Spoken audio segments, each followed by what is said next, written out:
سورہ مائدہ میں یا ایھا الذین آمنوا لا تتخذوا اليہود والنصارى اولیاء بعضهم اولیاء بعض، اے ایمان والو یہود اور نصارہ کو دوست نہ بناؤ، یہود اور نصارہ کو دوست نہ بناؤ۔ کتنا واضح حکم ہے، آپ اس بات پر غور کریں، آپ کو سمجھ لگ جائے گی ہماری، بلکہ صرف پاکستان کی نہیں بلکہ پوری دنیا کے مسلمانوں کی بربادی کا سبب ہماری خارجہ پالیسی کا وہ مزاج ہے جس میں ہم اس آیت کریمہ کو نظر انداز کر رہے ہیں۔ اے ایمان والو یہود اور نصارہ کو دوست نہ بناؤ، وہ ایک دوسرے کے دوست ہیں، اولیاء بعضهم اولیاء بعض، وہ ایک دوسرے کے دوست ہیں۔ یہ جب آیت کریمہ نازل ہوئی اس وقت یہود و نصارہ، آپ تاریخ پڑھیں، اس وقت یہود و نصارہ آپس میں دشمن تھے، اس کے بعد بھی دشمن رہے۔ اس آیت کے نزول کے بعد بھی کئی صدیاں گزر گئیں کہ یہود و نصارہ آپس میں لڑتے رہے، جنگیں کرتے رہے، سخت دشمن رہے۔ قرآن کریم نے ایک مقام پر اس کو بھی بیان فرمایا کہ یہ آپس میں ایک دوسرے کا دشمن ہے، اس کو بھی بیان کیا۔ اس آیت کے مطابق اس وقت وہی تھا، وہ دشمن تھے۔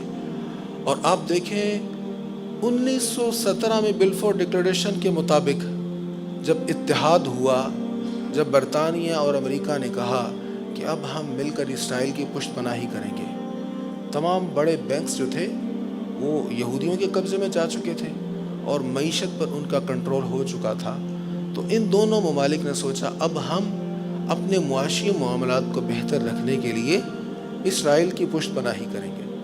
تو اب آپس میں ایک ہو گئے، حالانکہ ان کے آپس میں دشمنیاں ہیں، اختلافات بہت زیادہ ہیں۔ سیدنا عیسیٰ علیہ الصلوۃ والتسلیم کے متعلق بھی ان کے اختلافات بہت واضح ہیں، لیکن آپس میں وہ متحد ہو گئے۔ تو قرآن کریم کی اس آیت کا مصداق ہو گیا، جو قرآن کریم نے کہا تھا یہ آپس میں ایک دوسرے کے دوست ہیں، وہ ہم نے 20ویں صدی میں دیکھ لیا۔ قرآن نے جو کہا تھا حق کہا تھا۔ پھر آگے جو فرمایا وَمَن يَتَوَلَّهُم مِّنكُمْ فَإِنَّهُ مِنْهُمْ، تم میں سے جو ان کو دوست بنائے گا وہ انہی میں سے شمار ہوگا۔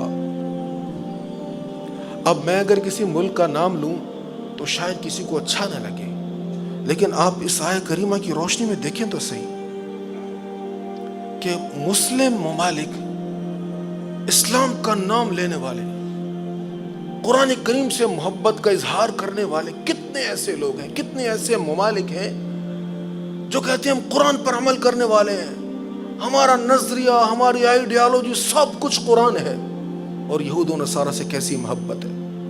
فلسطین کے مسلمان مر گئے، فلسطینیوں کے گھر اجڑ گئے، ان پر بم برسائے جا رہے ہیں، گولیاں برسائی جا رہی ہیں، اور دھنیاں پہ کے سو رہے ہیں، کوئی پرواہ نہیں ہے، اور دعویٰ یہ ہے کہ ہم اسلام پر عمل کر رہے ہیں، قرآن واضح طور پر کر رہا ہے۔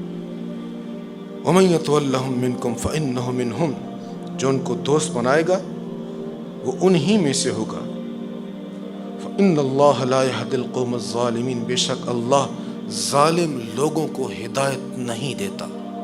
یہود و نصارہ کو دوست سمجھ کر اپنے مسلمان مظلوم بھائیوں سے بے اعتنائی کرنے والے کے بارے میں واضح حکم آ گیا۔ اللہ تعالیٰ ایسی قوم کو ہدایت نہیں دیتا۔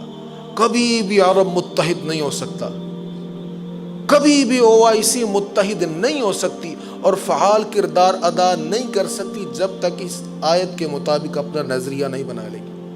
کبھی بھی مسلمان ترقی نہیں کر سکیں گے جب تک اس آیت کو نہیں سمجھ لیں گے اور یہ جان نہیں لیں گے کہ ہماری طاقت کا محور و مرکز گنبد خضرا ہے، حضور علیہ الصلوۃ والتسلیم کی بارگاہ ہے۔ ہم مدینہ طیبہ میں بیٹھ کر یہود و نصارہ کی طرف مدد کی نظروں سے دیکھیں، ہم کعبہ معظمہ میں بیٹھ کر امریکہ سے مدد مانگے تو کیسا ایمان ہے ہمارا۔ اللہ تعالیٰ ہمیں صاحب ایمان اور غیرت مند قیادت نصیب فرمائے اور امت مسلمہ کی خیر فرمائے۔ وما علیہ الا البلاغ۔